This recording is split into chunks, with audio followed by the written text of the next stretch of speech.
Hi, this week on Texas Weekly's Newsreel, we've got news of redistricting finally. The Attorney General went to a D.C. court in July of last year and asked them to pre-clear the plans for redistricting of congressional, House, and Senate seats that had been forwarded by the Texas legislature.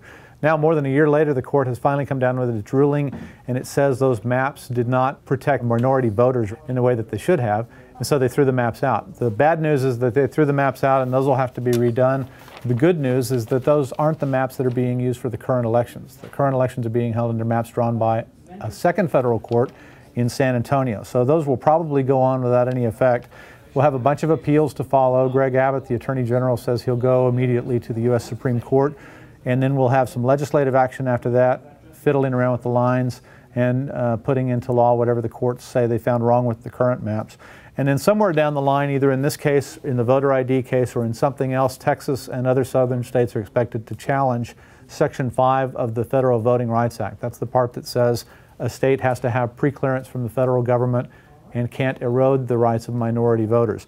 One more thing came up this week. David Dewhurst went to the Republican convention in Tampa and told the delegates there he is going to run for re-election. The first sign of what kind of lieutenant governor candidate he's going to be will probably come in the way that he appoints committees.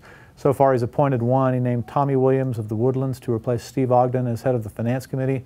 He's got 4 other committees to go: Education, Transportation and Homeland Security, Jurisprudence and Economic Development. He's got 5 senators leaving and has to replace them all. That's the newsreel.